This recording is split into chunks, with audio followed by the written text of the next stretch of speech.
ఐబొమ్మ రవి నిజంగా ఏం చేయాలంటే తెలంగాణ ప్రభుత్వం ఐబొమ్మ రవిని మన రవీంద్ర భారత్కి పిలుచుకొని సన్మానం చేసి ఇగో ఈడ్రా ఒరిజినల్ మనిషి అని చెప్పాలి. మంచి పదవి ఇచ్చి సైబర్ క్రైమ్ నరికట్టమని చెప్పాలి. అతన్ని నీతోడు కాకపోతే సజ్జనార్ గారు వీళ్ళని ఎట్లా పట్టుకోవాలో అతన్ని వాడి తెలుసుకో.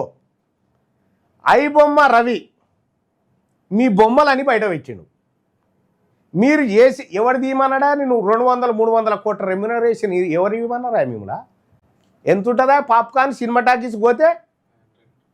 ఎంతనా పాప్కార్న్ ధర సినిమా టాకీస్ పోతే?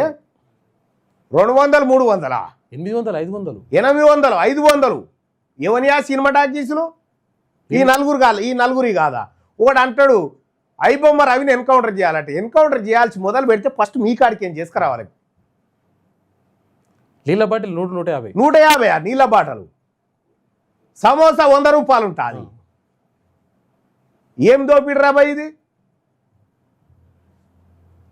టికెట్ 10,000. నిజంగా ఐబొమ్మ రవి ఈ తరం యువతకి హీరోనే, ఒరిజినల్ హీరో. నీకు దమ్ముంటే సజ్జనార్ గారు ఒక పని ఎట్లా పట్టుకునో ఏ స్టెప్లు వేసినో చెప్పు చూద్దాం. నువ్వు చెప్పలేవు, ఎందుకంటే పుత్తపుణ్యానికి అలా భార్య పట్టించింది కాబట్టి మీరు ఆడ ఏతులు కొడతా ఉన్నారు. కానీ లేకపోతే మీతోటి ఏడవుతుంది పట్టుకునుడు. అతను చాలా వెరీ టాలెంటెడ్. ఐబొమ్మ రవికి సంపూర్ణమైన మద్దతు ఇస్తున్నా నేను, సంపూర్ణమైన మద్దతు. ఎందుకంటే పుణ్యానికి సినిమాలు చూపెట్టిండా? నేను సినిమాలు చూడాను కానీ పుణ్యానికి సినిమాలు చూపెట్టిండు. నిజంగా పైసలు సంపాదించాలనుకుంటే సజ్జనార్ గారు ఇప్పుడు ఆ ఏ సకాలను పక్కపండి కూర్చుని పెట్టుకొని ప్రెస్ మీట్ పెట్టినావు కదా, ఇంటి దోపిడి బాధితులు లేకపోతే అత్యాచారానికి గురైన బాధితులను అట్లా కూర్చుండ పెట్టానట అన్న ప్రెస్ మీట్ పెట్టినావా నీ ముఖానికి? ఎందుక పెద్ద పెద్ద డైలాగులు? నువ్వేదో హీరో అన్నట్టుగా. ఆ హీరోలకు నువ్వు హీరో, ఈ దోపిడి ముఠాకు నువ్వు హీరోవి. చేయాల్సి వస్తే ఫస్ట్ మీ కాడికేం చేసుకురావాలి కదా, ఏదన్నా చర్యలు తీసుకోవాల్సి వస్తే.